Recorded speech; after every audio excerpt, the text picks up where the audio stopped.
I am very, very pleased to really introduce my wonderful friend, Pastor Oscar Muriu, and he's the senior pastor in Nairobi Chapel.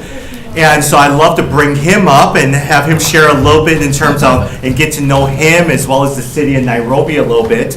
And I think a lot of times I've been traveling to Nairobi for a number of times, and when I first got there, they said there are 3 key churches that you really, really need to get to know. There's Nairobi Baptist, there is Nairobi Pentecostal, which is now CETUM, right? Christ International. Christ is the Answer Ministry. Christ is the Answer Ministry, but there's also Nairobi Chapel and Pastor Oscar Muriu. And Pastor Oscar and I have gotten to know each other when we first met each other at the Lausanne Congress many years ago. And so, welcome to Chicago. Thank you. Thank you. Well, actually, Pastor, what brings you here is actually, you're supposed to speak at Willow on Sunday, so you have so much big shoes to fill. God give you wisdom. Pastor, as you even, let me touch briefly upon Willow, as you're about to go in and start consulting and meeting with the executive leadership team, what is your observations, reflections from afar as a pastor, and even being familiar with Willow and speaking at Willow for all those years? It's hard to speak into that situation. I think there are allegations that have been made that have not been substantiated. Yeah. And the truth of the matter is that you and I don't know enough to form an informed opinion at this point. Yeah. It's just what we've read, and we don't have the facts, and we haven't talked to the right people, and etc. So even going this weekend, I'm really looking to the Lord to guide me. Yeah. I come from another culture. This is a context that I do not fully understand. Yeah. And it would be brash of me, or even, just maybe reflective of ignorance for me to pretend that I can speak into this situation. Yeah. It is at times like this that I pray, Lord, please, if only I were a prophet like Nathan, or if I were a prophet like Isaiah, who didn't need to know and understand this context. They just needed to deliver the word of the Lord. So you can pray with me. But I want to charge us. I want to ask us a question. When you first heard about this, what was your reaction? And I ask that because, I'll give you an example. I have a friend whose first reaction was to talk with anyone in any position of significance who would have an opinion on this, and to try and dig for more details. I do not pretend to be godly or holy more than the next average person. But I think my first reaction was to be deeply frightened by this. Yeah. Because except for the grace of God, this is you and I. That's true. And I don't even want to say, what side of the, of the line this falls on, what side of the fence this falls on. But my first reaction was to recognize this could be me, except for the grace of God, and it frightens me. And I think we all need to do an audit of our lives and to ask, Lord, how have I protected myself and sought to walk with integrity? Where am I? That's number one. But number two was, I think maybe I was so frightened that I covenanted to set aside a day to pray and fast for Willow, and to pray and fast for Bill. And as I prayed and fasted, I told the Lord, Lord, I don't need to know the details. I don't even need to know or have an opinion on this. This is your servant. You know exactly what went on. If there's no truth, or all these things said are not really reflective of the reality of the situation, if these are innuendos that cast aspersions on somebody because of the way they are said, please protect and justify your servant. But if there is truth, be merciful, O God, for we are fallen, we are human, we are finite, and we are given to sin and so easily stray and fall. And I don't need to know the details, and I don't want to know what side this thing falls on. I don't even want to have an opinion, but I can pray. And I can plead the grace and the mercy of God on those who may have been victims, those who are part of Willow and this is their church and they're hurting and they're in a lot of pain. And I can pray for Bill, who has touched many of our lives, and his ministry has touched hundreds and thousands of lives all around the world. And I don't need to make a judgment, and an opinion on this is not my, right. It's not my, business. I just need to pray. Yeah. And so my question back again is, what was your reaction? And how have you responded in a graceful, grace-filled, merciful, Christian way, irrespective of what your persuasions are?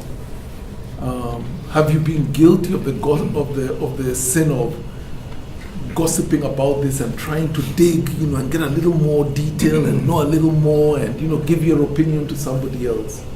Because I don't think that's what our response should be. So enough said. Thanks, Pastor.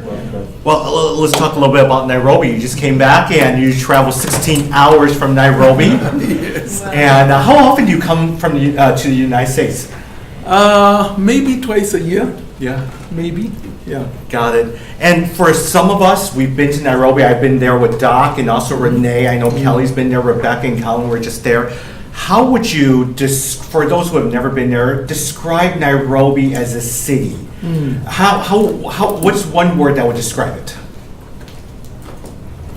Probably alive. Yeah? Alive in what sense? In this sense, I think you're all aware that many parts of the world, if you look at the affinity groups and affinity regions of the world, North America, for example, being one, Canada and the country of the United States of America as an affinity group, and then look at the Spanish and Latin speaking South America and Mexico, because they're an affinity group. If you look around the world at the different affinity regions and groups in the world, to a large measure, the Western Hemisphere is no longer growing demographically. Yeah. Okay, it's in severe decline in Europe. The US is still growing. Canada, I don't think is. The US is still growing, but the growth is largely around the migrant communities that have come into the US as opposed to the Caucasian US. And if you look at Latin America, it's growing, but not very rapidly. India is growing rapidly. China is plateauing and is no longer growing demographically. And, most of the rest of the world is not growing. The one place in the world that is growing by leaps and bounds is Africa. And so it's alive in the sense of just the growth that is coming. Yeah. The average age of Nigeria as a country is 17.2 years. And the average age of Kenya is 19.2 years. 19.8 years. The population of Africa will add the next billion to the globe. And by the year 2050, Africa's population will double from the 1.2 billion there is to about 2.4 billion, which is about where India is. And then over the next 50 years to the year 2100, it will double again. Wow. Okay. And it will plateau just at the turn of the century. And so it's alive in that sense. And when you look at Nairobi, it's alive in the sense that it's young, it's robust, it's filled with young people, and you can see this. You hardly ever see an old person in Nairobi city itself. It's alive because of the vibrancy and energy of the young. It's alive because so many of them are unemployed, and so there's a lot of mugging and there's a lot of violence on the streets. It's alive because their music booms and blasts out all over their place. It's alive because of the number of children you see, and in every sense of the word, it's alive. compare Nairobi 20 years ago to where it's now, how would you describe it, compare and contrast the two cities back then? A lot of development has taken place since the last two governments we've had, the present one included. There's been a lot of infrastructural development, new roads, new building, and in part it's because there's an attempt to open up the economy of Africa. Yeah. The interesting thing about Africa is, I think, of the 10 fastest growing economies in the world, 6 are in Africa. Got it. And, they're starting from a long ways behind the rest of the world. But the rate of economic growth is greater than most of the rest of the world. Maybe China, maybe India are ahead, and maybe the US, except for the depression, or rather the recession in 2008, 6 of the world's fastest growing economies are in Africa. There's a lot of infrastructural development happening, and it's all being done by the Chinese. Roads, buildings, everything you can think of. There's a lot of mining going on. There's new minerals and oil being found all over the place. And Africa is beginning to open up. And the interesting thing about Africa is that it is sort of the undiscovered, the last frontier of economics. The populations of Africa are going to boom, and they're not serviced yet. And the resources of Africa have not been tapped to their maximum potential.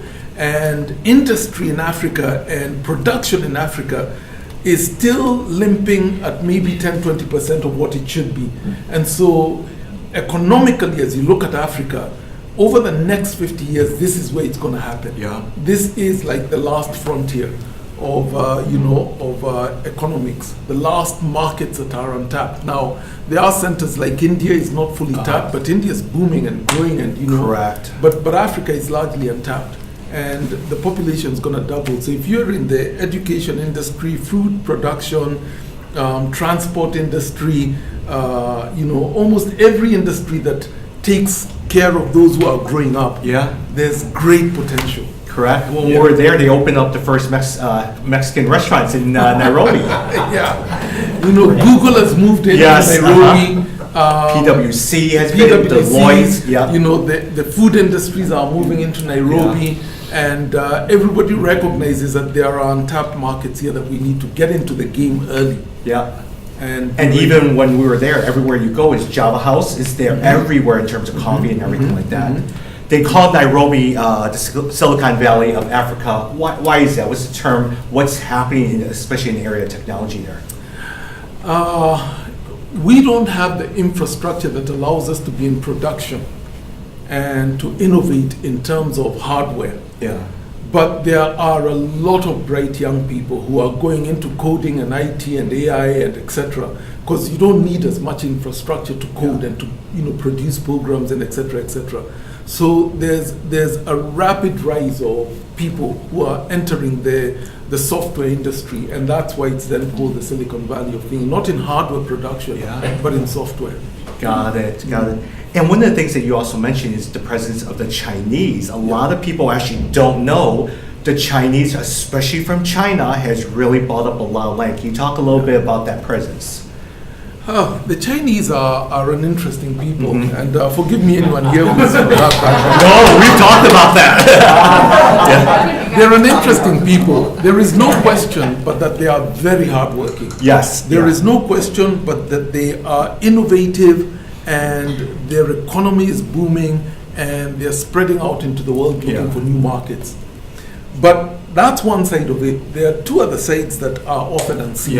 And the second side is, if you go back into Chinese history, China was the Middle Kingdom. And what that meant is, in Chinese mythology and Chinese understanding, they were the center of the universe.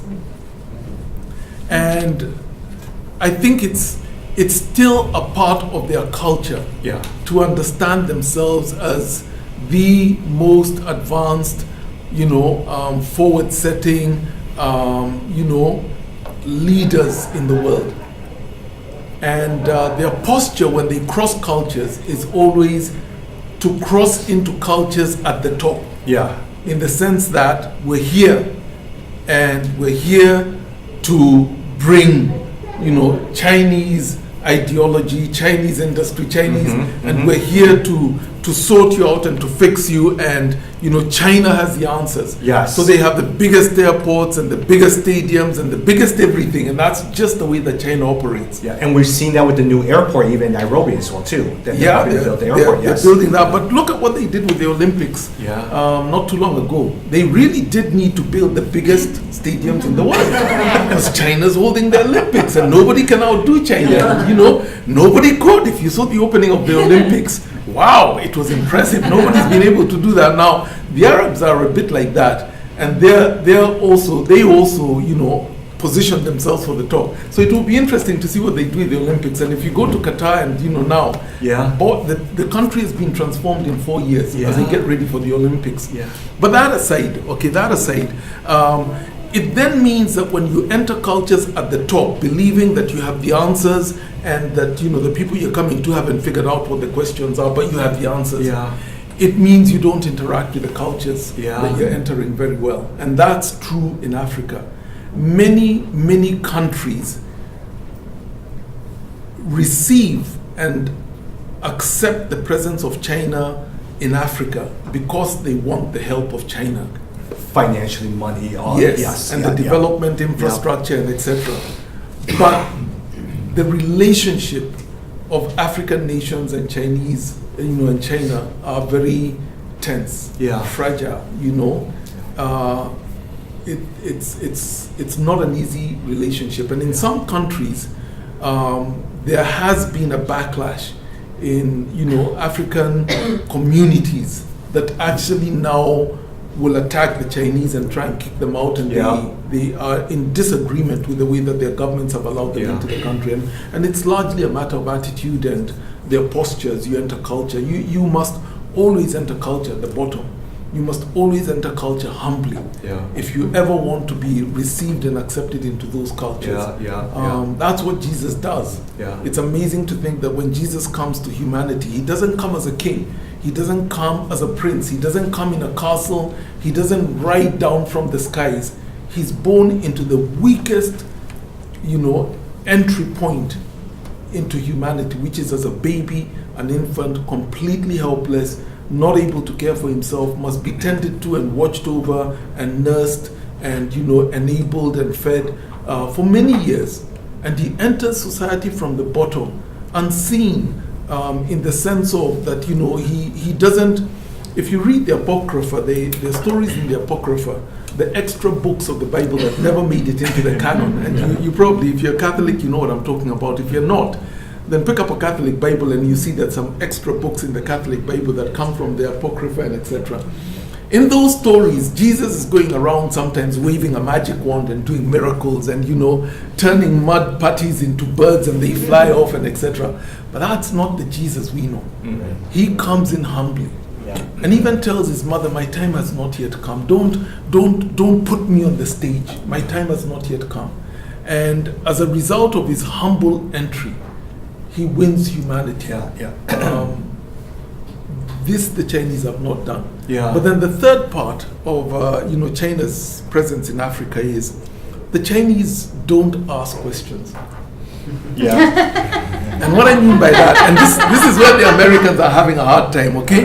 The Americans want to attach morality and national integrity and human rights to foreign aid. Okay? The Chinese don't do that. They won't ask these questions. You need aid, we'll give you aid, okay? And it's a business deal. We'll come and build the roads for you and etc. But we will take resources back to China, and it's a transaction, a business transaction. We don't do human rights, we don't do morality, we don't do any of that, okay? We just do business with you. And so they're in Africa, the rare earth that is used in some of the mobile phones that we have.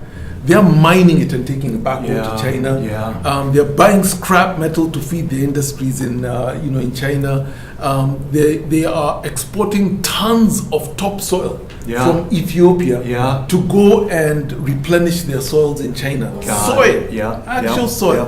yeah. They're digging for oil so that they can ensure and secure their oil industry. Yeah. And they're mining the resources of Africa to take back to China as they bring in their resources to build roads and etc. and infrastructure and such. And so they'll profit from the building work they're doing because it's a business transaction and you pay for those. It's foreign aid. But at the same time too, they also profit from the fact that they have access to the resources.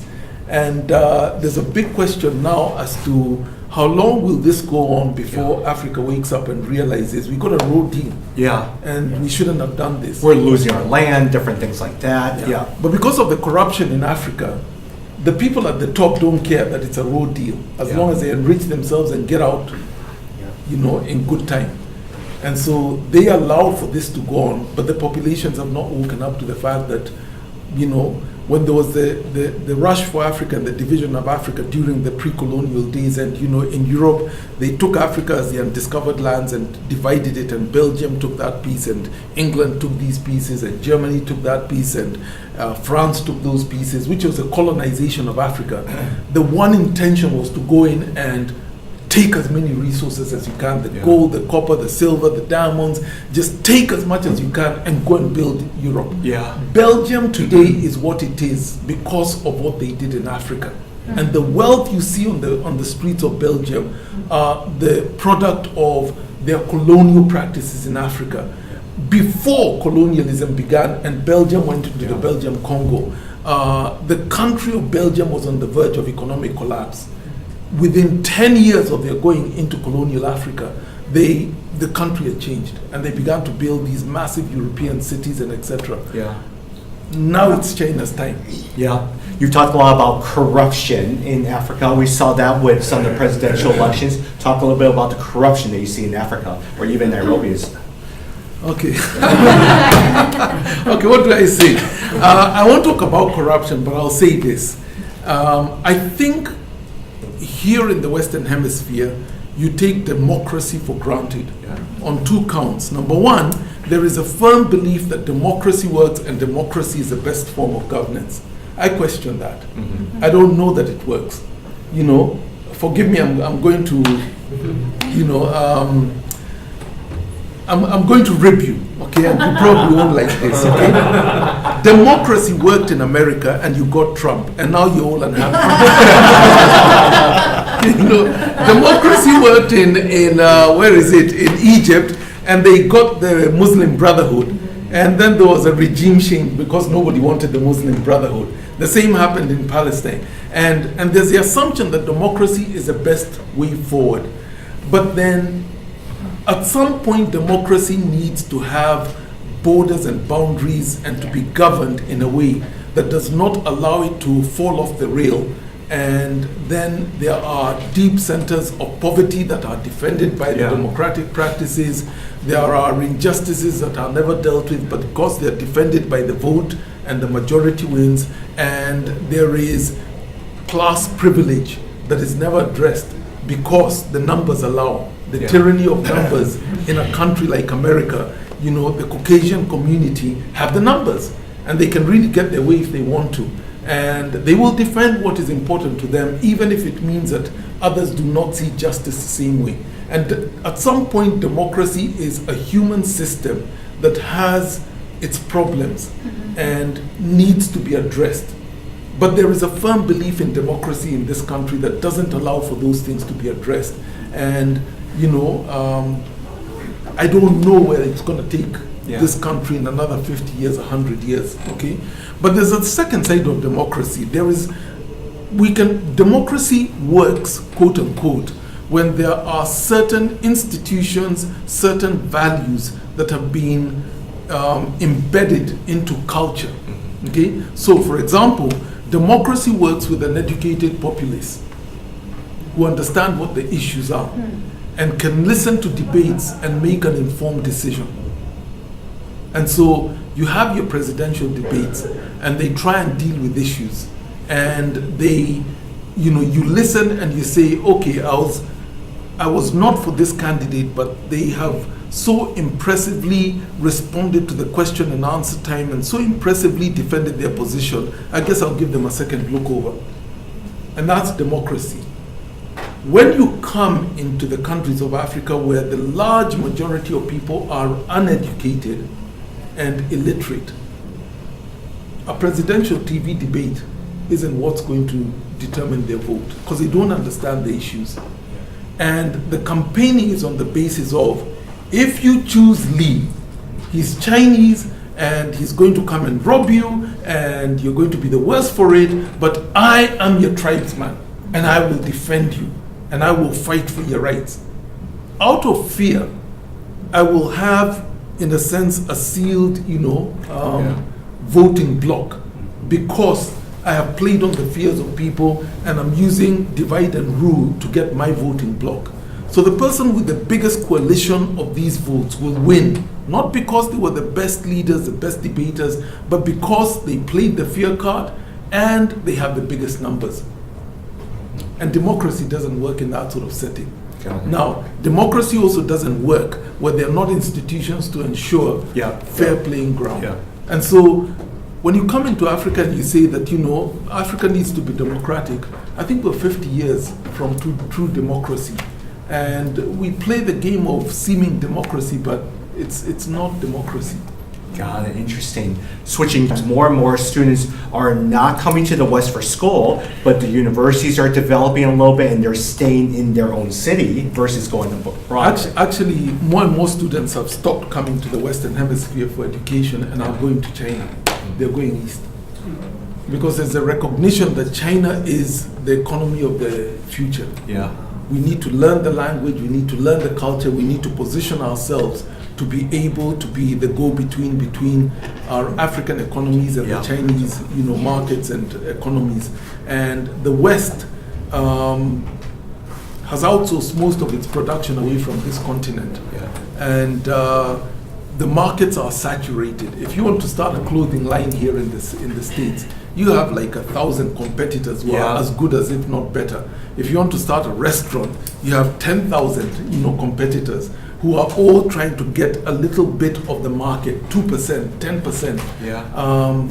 But China is a new future. And so a lot more students are going to China now for the language, for the culture, and to prepare for when China becomes a leading economy of the world. And actually, in some sense, how you train pastors, you and I have had this long conversation. You actually are looking for pastors not from seminaries, but from the working world, right? Yeah, that's a tough one. And so I'll say this very graciously and gently. I think we begin to recognize that when we send pastors to train in the West, they come back soft. And by that I mean, life is hard in our context.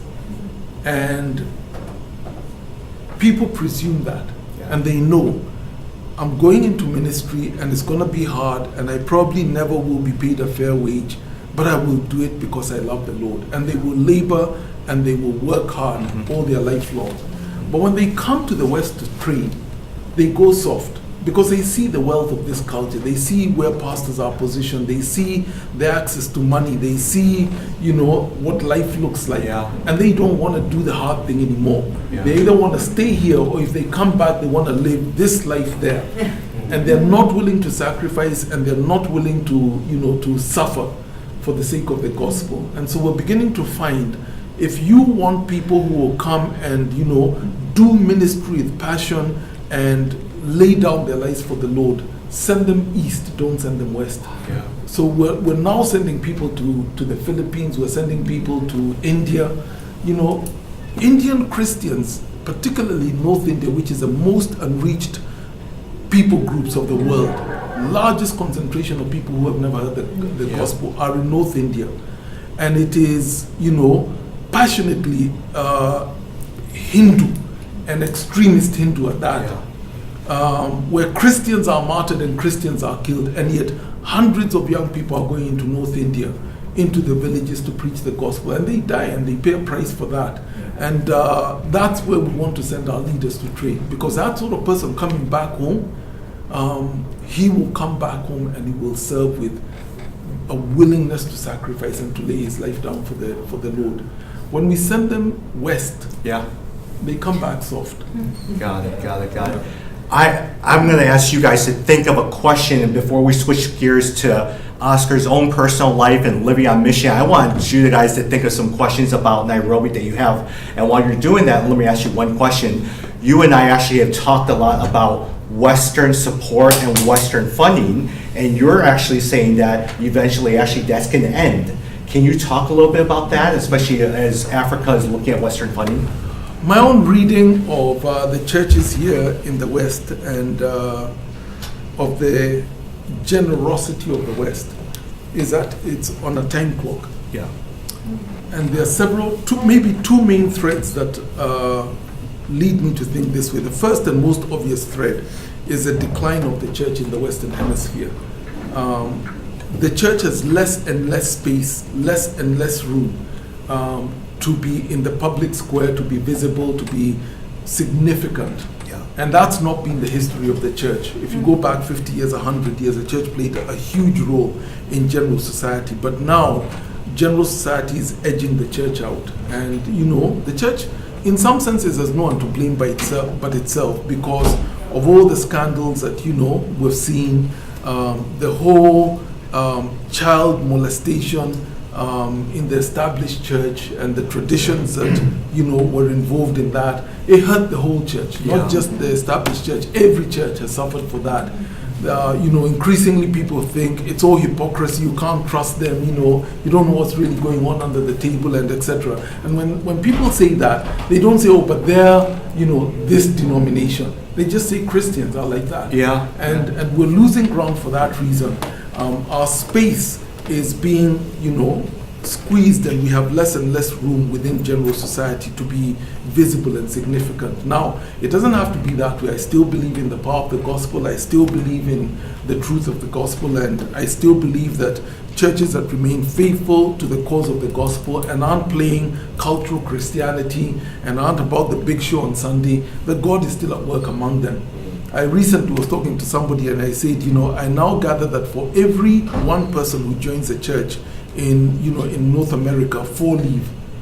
And this person said, yeah, it's true. The statistic is true. But he went on to say, but those are the cultural nominal Christians leaving, and the church will be refined by that. And so I believe that. I believe that there is genuine faith and God is still at work in North America. But we're losing ground because of all these scandals and the shrinking numbers. Now, 85% of all Christian aid given to missions and ministries around the world come from North America at present. 85%. Wow. 15% comes from Europe and Australia, but 85% comes from North America. Yeah. I think what's going to happen is that 85% is going to shrink as churches shut their doors, as people walk away, as the numbers shrink, and etc. etc. Yeah. And we're already seeing that. Churches are now beginning to say our giving is under stress. We're bringing in less, and etc. The numbers are dwindling. That's one. But there's a bigger reason, I think, why aid from the Western Hemisphere is going to suffer a big blow. There's a book you could read that triggered this thought for me, and I don't know whether this is good research or not, but it seems anecdotally it seems to be the case, and it's called the Great Evangelical Recession. Mm-hmm. And what the author of this book, he's a pastor, was talking about is that there are 4 generations in America. There are the builders generation who came out of the Depression. Yeah. They put money aside, they built very carefully, they started the big industries in the US and etc. in the 40s and the 30s, because they had known need and they had known poverty. They were very, very careful in the way that they invested their money. They built America to a large measure after the Great Recession. Okay, the greatest generation. Yeah. The Eisenhower years, the Truman years. Exactly. Okay, like that, yeah. And they were the builder generation. There are very few of them left alive today. Most of them are in in their 80s, 90s, the Billy Grahams and such passing away and etc. There are very few of them left. The next generation was a war generation, and those were the baby boomers. Yeah. They're now, 65, 70, maybe most of them are 80, 85, okay? And they're still around, but they were not as Christian as the builder generation. They wanted to live life up because that was part of, that culture, okay? The sex revolution and etc. And they still respected the faith of their parents and went to church with their parents, but given the opportunity, they were as often as they were in church, okay? Because they had a life to live and they wanted to do other things. And when they inherited the wealth of their parents, and with the wealth that they created, they were not as generous as the builder's generation towards the church.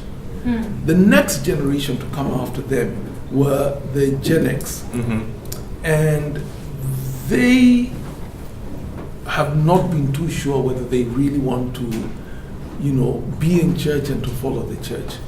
But because their parents were somewhat involved in the church and were brought up with Sunday school and a Christian, foundation, they're a little standoffish and they don't want to judge the church, but they're not as present in the church as, their parents' generations were, which is part of the reason why the numbers shrink. And they have not been as generous as their parents, the boomer generation has been. The fourth generation is the millennials. And to a large measure, they are not in church. Many think the church is toxic. It is the reason why there's so many conflicts around the world. There's too much hypocrisy, too many hidden, skeletons in the closet, and they're not giving money to the church, and they have largely walked away from the church. And of course, there's still many who come to church, but as a generation and as a movement, they have largely walked away from the church. When they receive the wealth of their parents, they will not give it to the church. Yeah. And so with each generation, the amount that is available to the church is shrinking. Yeah. In another 30 years, they will begin receiving the wealth of their parents. Because, the millennials are 20 years now, about 20 years old, 25 years old. The Gen X is probably around early 40s, entering their 40s, 45. And so they're approaching the peak of their income and wealth generation, and when they pass it on to their kids, those kids will not give it to the church. And so we're beginning to say in Africa, or my own thinking in Africa is, and I say this to my fellow pastors, guys, the door is still open, and the Western Hemisphere is still generous towards us in our desperate need in Africa, but this door is going to close. And right now, as the West is generous towards us, do not use that money and generosity to fund recurrent ministries and budgets. Salaries, things like that. Don't do that. Don't even spend it on kids, and don't spend it on evangelism and etc. Instead, while the West is still generous, invest their generosity in ways and forms that will allow you. Say, for example, you came and said to me, Pastor Oscar, it's been good. I've been able to create wealth. I want to give you $5 million. Okay, it's easy for me to ramp up everything I'm doing and spend that money within 3 years. Okay, but wisdom, I think, would dictate and say, don't do that. Instead, take that money and go and invest it in real estate, rental properties. Because once you've done that, and with $5 million, I could invest it in something like in Nairobi in Kenya. I could invest it in somewhere between 100 to 200 flats. Okay, they're not big flats, and each one brings only about $200, $300 rent per month. But multiply that by 200 flats, okay, that I can build from the $5 million you give me.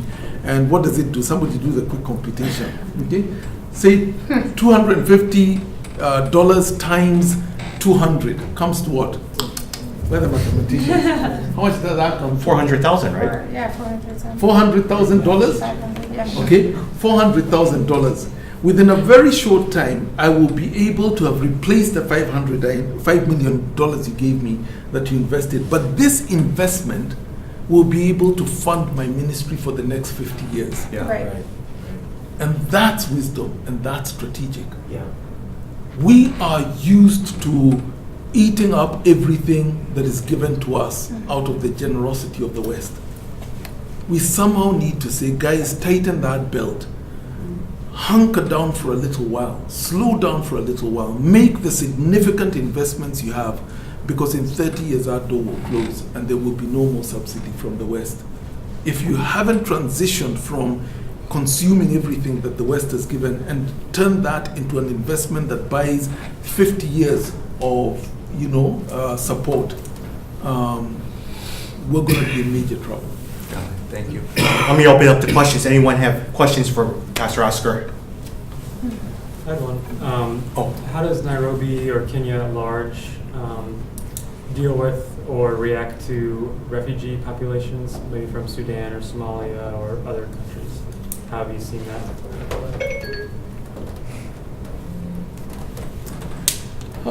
Okay, let me say a couple of things. And one, say that the world has always been a migratory world.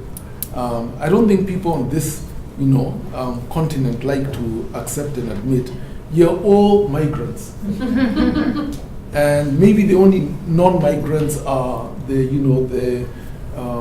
what we used to call the Red Indians, okay? The people of the First Nation. Maybe they're the only ones who didn't migrate into here. But if you go back far enough, they probably did come from, Russia, where the continents were joined together and etc. And you're all migrants.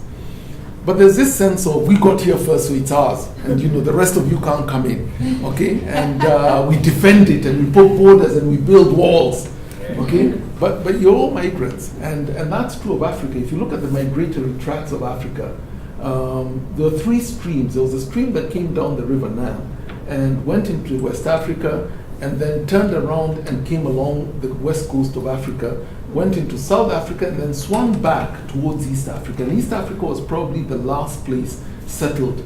And so if you follow that migratory route, you'll find that there are Bantu people in Ghana, in parts of Nigeria, coming down into Zambia, coming into South Africa, the Zulu, the Xhosa, coming back into East Africa. We all speak the same root language, and it's Bantu.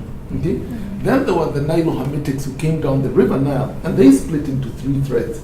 One went into West Africa, settled around Nigeria, and went a little further. The second one came to Lake Victoria, and they settled around the shore of Lake Victoria. And the third stream stayed in Sudan.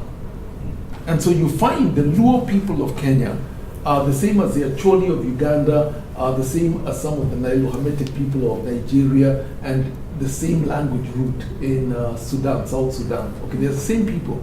Then there was another migratory route that was the Dhows coming along the coast to trade and look for spices, and they came from Arabia, and they settled along the East African coast and went far south, but never went to the East Coast. But then, because these were the Arab people, they settled along the Nile in Egypt, and they went across the top of Africa down into West Africa. Same people, same language, okay?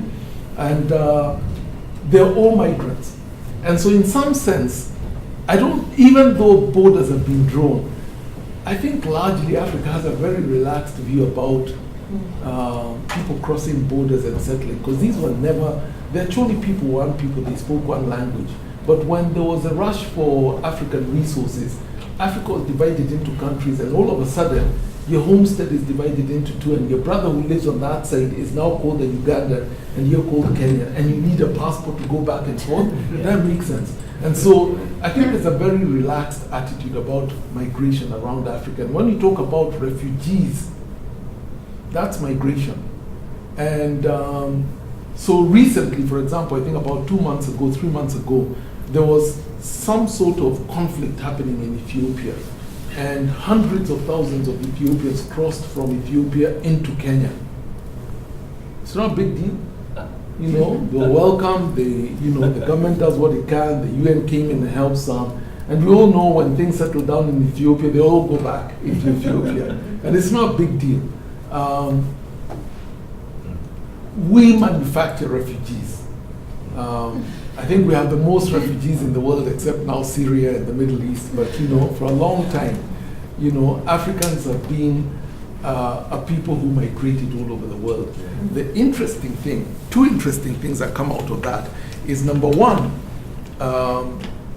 when you study history, what is forgotten in studying the history of the church is many have thought that the church spread because of the missionaries coming from the Western Hemisphere going around the world and taking the gospel. What has not been well documented and studied is how migration and refugees spread the gospel around the world. It's huge. Because of, even this country of North America, this country was won for Christ largely because of the what were they called, the Anabaptists and the Puritans moving from Europe and the persecution they were undergoing in Europe to come to the new lands and find peace where they could bring up their families. It was refugees coming to North America, and they're the ones who brought the gospel, and they're the ones who won this continent for Christ because of the established church in Europe. Okay, today, and this is the other beautiful thing, the fastest growing church in the world today is the African church. Okay, but if you study the history of the church, there have been these pulses and waves of evangelism and Christianization that have happened. The first wave came with Jesus and the early disciples and the apostles, okay, and the early bishops and leaders of the church. It was in the Middle East, and then it moved from the Middle East and shifted to Europe, okay, and in Europe, Europe was won because of St. Patrick of Ireland and their evangelistic outreaches and such. In the early church, the currency and the vehicle for missions was hospitality. And you see this in the Bible, in the book of Hebrews. Receive those who come in the name of the Lord. When you enter home and you're welcomed, bless that home. Hospitality was what made missions happen in that first thing, especially with the persecution of the Roman Empire. There wasn't, I'll pay you for sleeping in the room tonight and then tomorrow I'm off. You opened up your home because this person came in the name of the Lord. And the vehicle, the currency for missions was hospitality. In the second epoch of missions, the currency of missions were the monasteries, copied from the Essenes and other other groups in Palestine around the time of Jesus who lived among the caves and etc. and were a community of faith. Well, the early church picked that up, and from about 300 AD going through to about 500-600 AD, monasteries played a very important role in the evangelization of the world. And they had two roles. Number one, they were the depository of faith. They continued to practice what they had learned. They continued to reach out as they could, and they also became the depository of the keeping of the scriptures. It was there that the scriptures were copied, and copies were duplicated so that they could be, preserved and etc. The monasteries played a very big role. Well, that came to an end after the Dark Ages, and the third wave, the third epoch of missions was, what St. Patrick of Ireland was doing and how the Celtic missionary movement started. Okay, that went on for about 500 years after St. Patrick died. You could still see sort of the far-flung effects of what St. Patrick had started in Ireland. The fourth epoch of missions was now the William Careys coming from Britain, okay? And they went out, and really the vehicle of missions in William Carey's days was the empire. And the British Empire, or the Spanish Empire, or the Portuguese Empire, going out to conquer new lands for Queen and country. And the three, things that were coupled together was colonization, commerce, and Christianity. And so the British missionaries only went where the East India Trading Company, the East China Trading Company, the East African Trading Company, only where the British Empire troops went and where the British Empire went to settle colonies. That's where the gospel went. The Germans went with their government and with their armies. The Spanish came over to Latin America and etc. because that was largely Portugal and and Spain. Okay, and the three went together. And the vehicle of missions, the highway of missions, was colonization, commerce, and then Christianity rode on that road. Okay, but that came to an end. And the next epoch of missions moved from Europe and came to North America. It's a wealthy economy, okay, industries, new lands. And the vehicle for missions in North America became the greenback. And North America developed a model of missions that was largely about deputizing in a culture where there are, what do you call it, consumable budgets, disposable income, so that I can look after my family, but I have a lot of play money and I have, wealth and etc. And I can give to the cause of Christ, okay? And so they developed a model that had not been seen in Britain. That's not how Livingstone went out. It had not been seen in St. Patrick of Ireland. It had not been seen in Catholic missions and, colonization. It had not been seen even in the early church. But the Americans developed a model, and for the last 150 years, the American model has had a tremendous, phenomenal impact on the spread of the gospel around the world. But there's a problem. And the problem is that it has finally come to the place where it's priced itself off the shelf. Mm-hmm. And nobody can afford it anymore now. Yeah. And so the question becomes, as we enter into a new epoch of Christian missions, and the center of Christianity has moved from North America, where the churches are increasingly in decline, where the funds are increasingly, in decline, where it now takes a missionary wanting to go out 3 years to raise the sort of income needed by many of the mission agencies that say, you need insurance, you need to buy, etc., before we can let you go. It's taking longer and longer and longer to deploy missionaries. How will Africa do missions? We don't have the economy, we don't have disposable income, we struggle with poverty, we don't have money to send out people. But you know what the vehicle of missions is going to be for Africa? Hospitality. No, not even hospitality, in part, but let me tell you what it is. The beautiful thing about Africa is, Africa has created a tremendous amount of refugees who have had to run to safer lands, and a tremendous amount of displaced people, and a tremendous amount of diaspora people. Okay?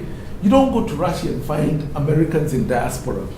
They don't need that. They have a country where they're safe and everything they need is done here. So you don't find displaced Americans in Portugal. You don't find them in Africa.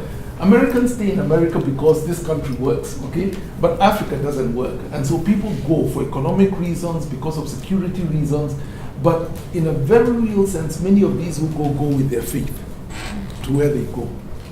And now, this is a beautiful thing.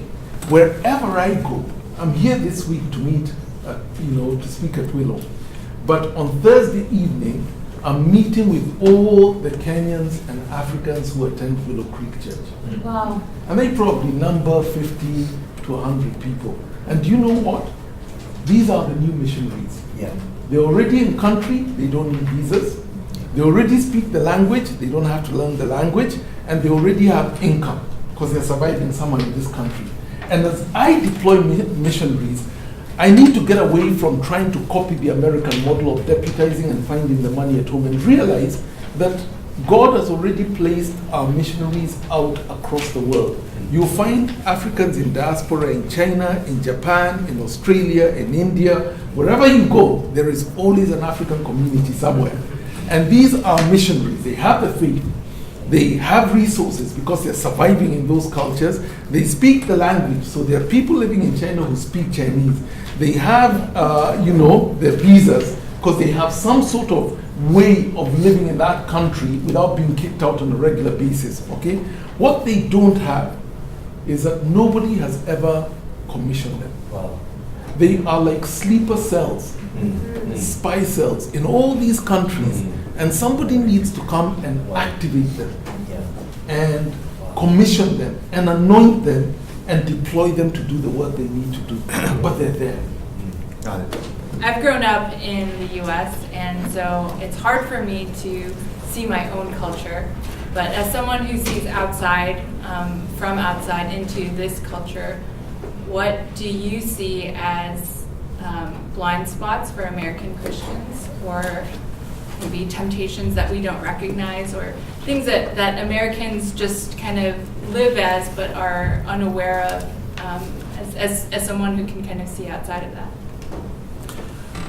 I will probably say this one thing, and I don't know that it encompasses everything, but I will probably say this one thing. I think the greatest crisis of Christianity in America is that, by and large, American Christians have lost confidence in the gospel. What I mean by that is there is a cultural Christianity on this continent that is defined as Christianity and faith. But there is a loss of confidence in the gospel such that we no longer believe that God does miracles. We no longer believe that God has spoken truth that is, immovable. That is, what's the word I'm looking for?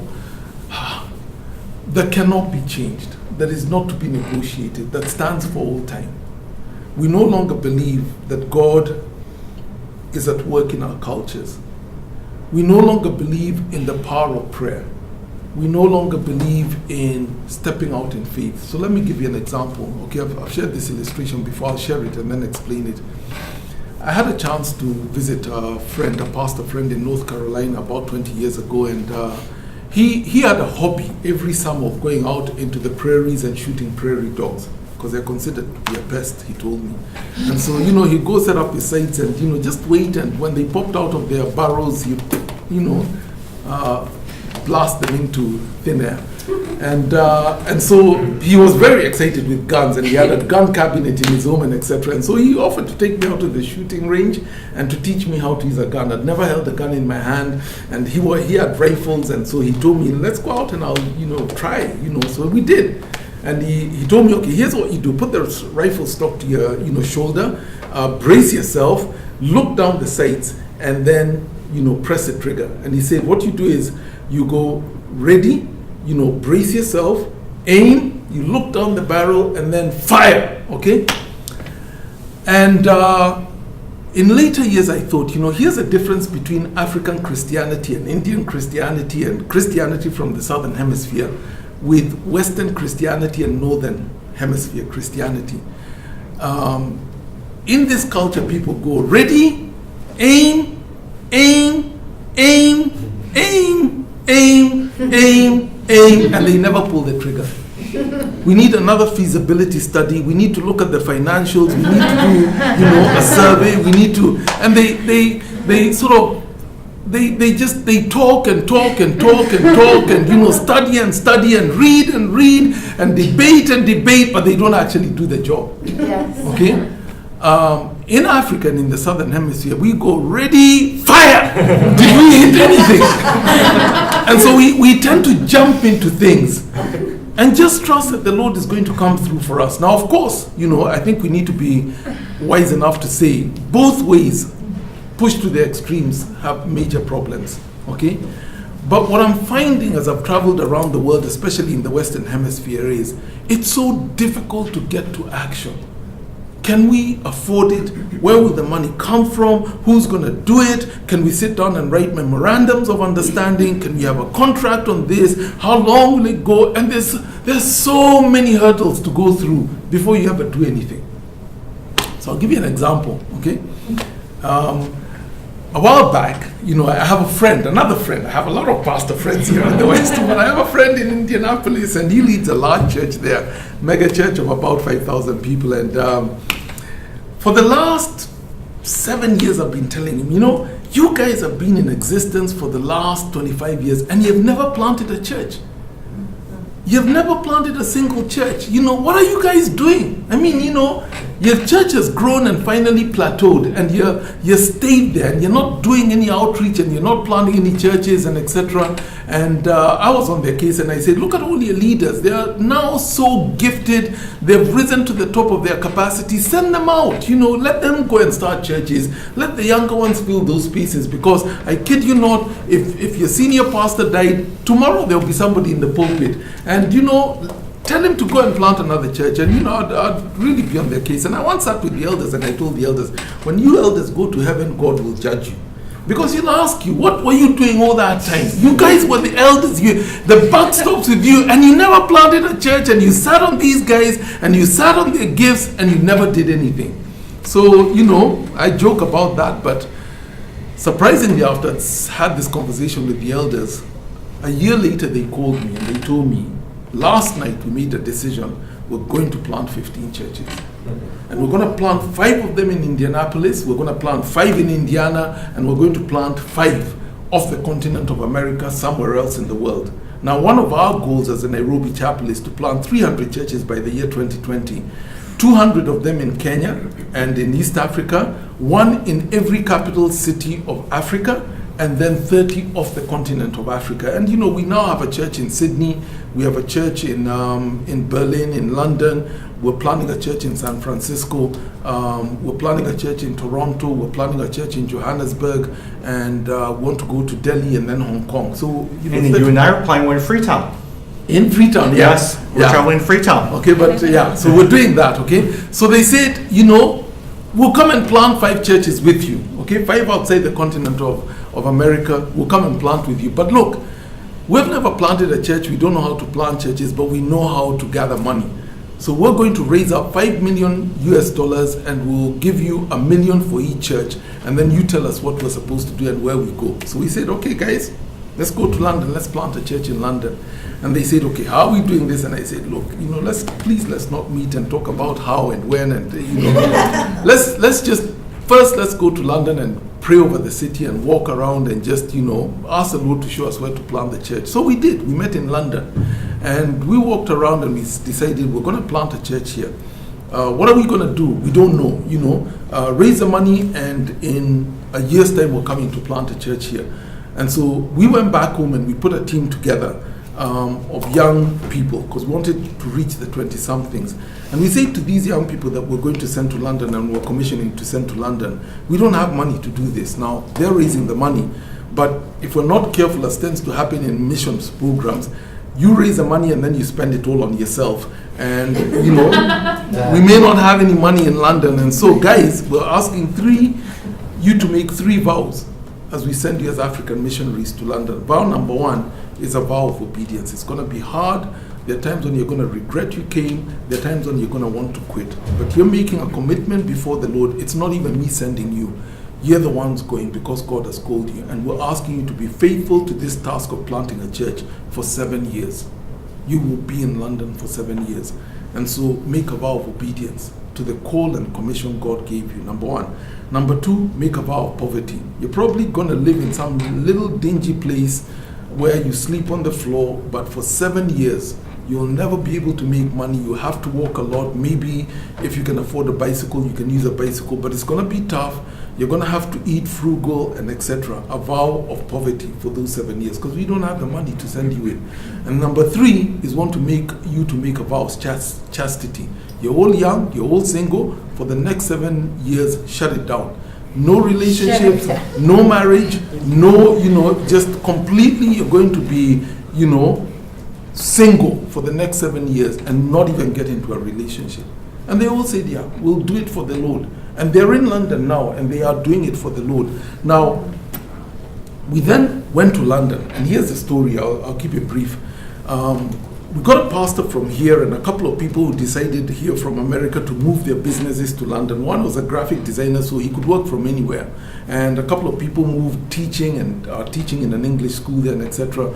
And about 5 or 6 people came from the US, and we sent 4 people from Kenya to go to London, be a team, and plant a church.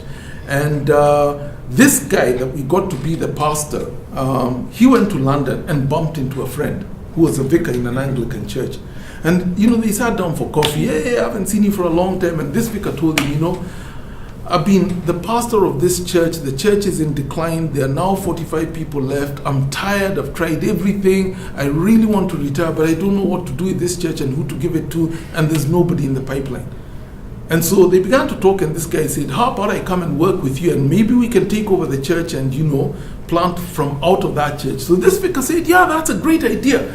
Look, why don't we go and see our bishop and talk to him about this and see whether it's possible. So we went off to see the bishop. They went off to see the bishop, and we sent, some leaders to go and talk with the bishop. And the bishop said, we've just recently appointed a bishop in a position that has not been appointed before for the last 100 years. At the turn of the 20th century, there used to be a bishop called the Bishop of Islington. And it was the bishop of church planting located in Islington, which is in the diocese of North London, okay? And we've just reappointed that seat that has been vacant for 100 years. And we have commissioned him to start planting churches in London. So go over and see him and see what he says. So we went over to the Bishop of Islington, and he said, and he comes from, what is it called? The big, the Alpha Course comes out of it.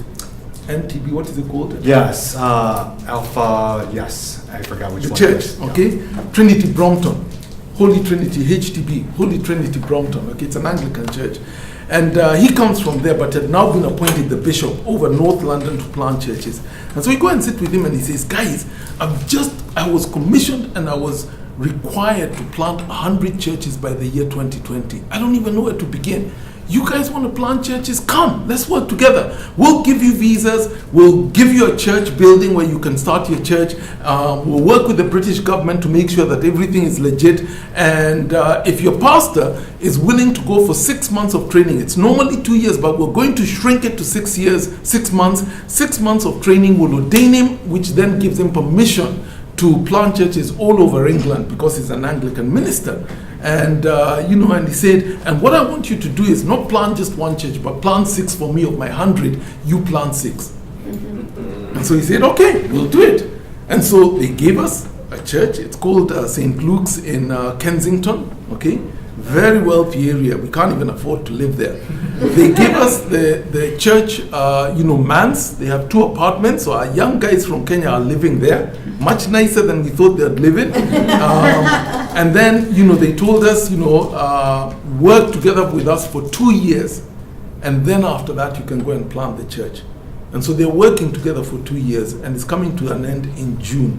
And then we want to start the church. We had no plan. We didn't know how this was going to work out, but God had gone ahead of us.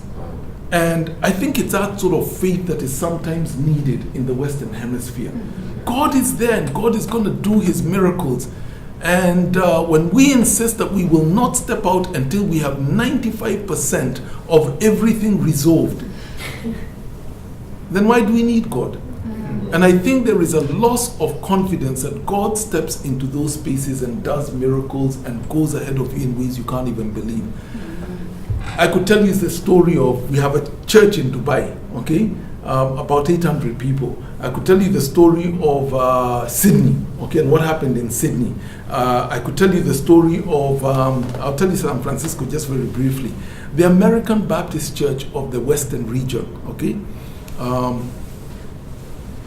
We're praying that God would help them because they have about 150 churches in the Bay Area, and many of them are in decline. And they were praying, Lord, please tell us what to do. And somehow God put it on their heart.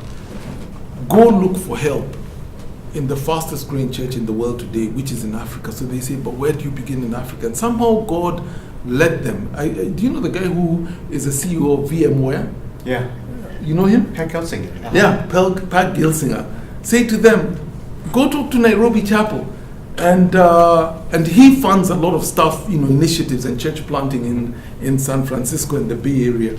And so 7 of their leaders traveled to Africa, came to us, sat down with us and said, guys, please come to San Francisco and please help us. We need help.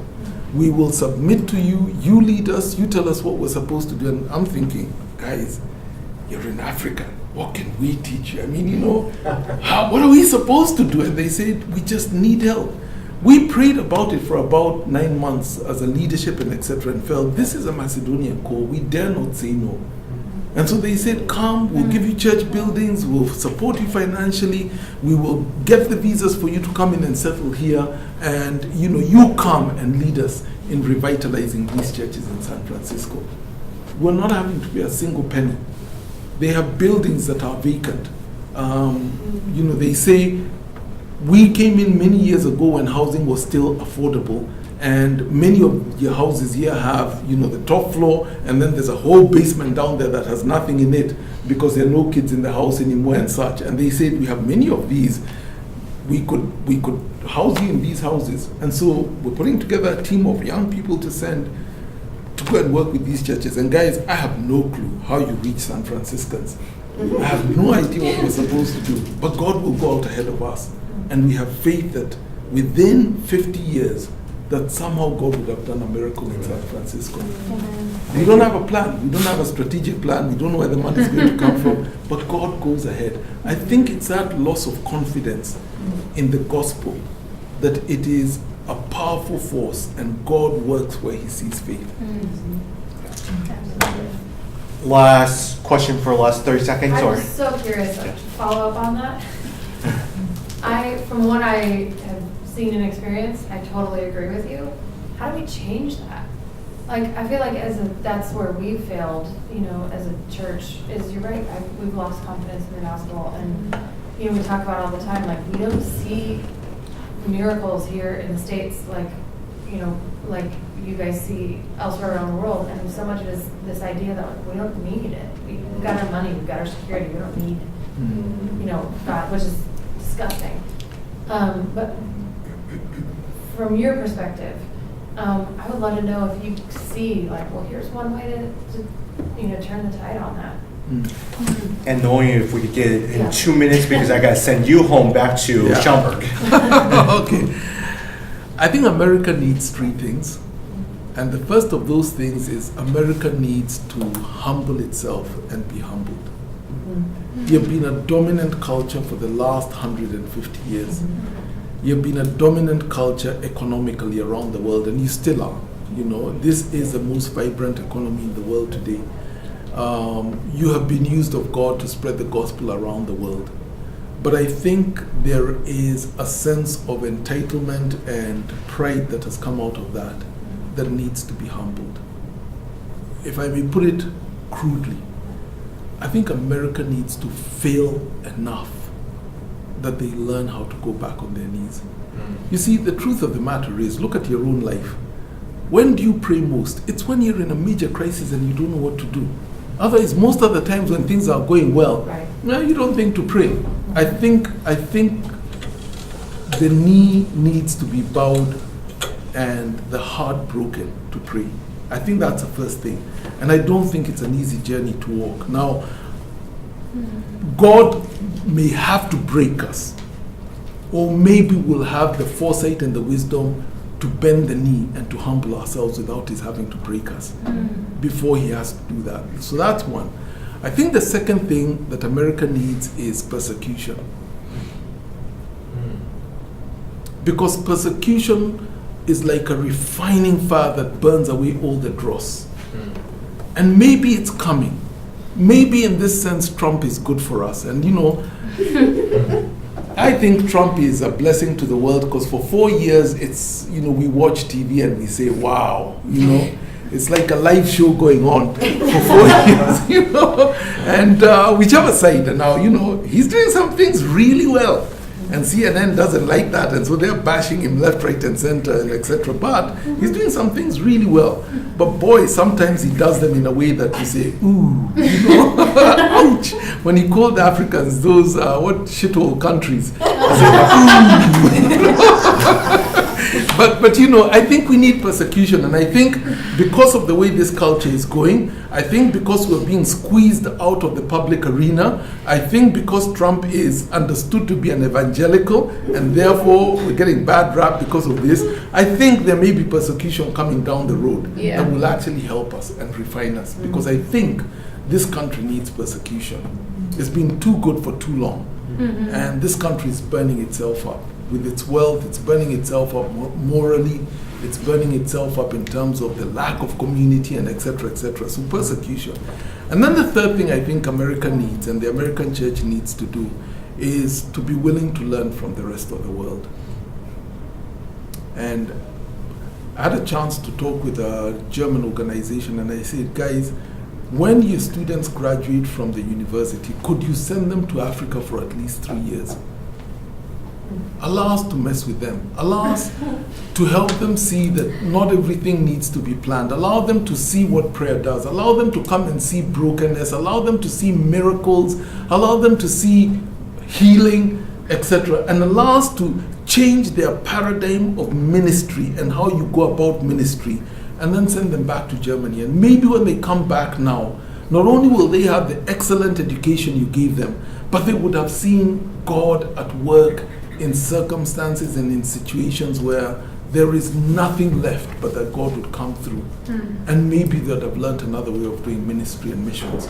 So bring them to us for 3 years so that we can teach them another way of doing ministry.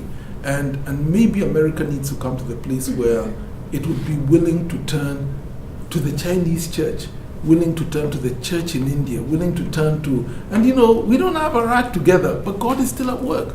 And you know how it says in 1 Corinthians chapter 12 and verse 22, to those parts of the body that seem to have no honor, they are to be treated modestly. And those that are unpresentable are to be treated with special honor. God takes this thing and he turns it around and says, the guys who are at the bottom who seem to be despots, who can't get their act together, actually, those are the ones that I want you to treat with greater honor. And the ones who are at the top, who have all these beautiful, big, churches that are amazing, turn it upside down. And I think that needs to happen for the American church. Then I think there will be a turnaround.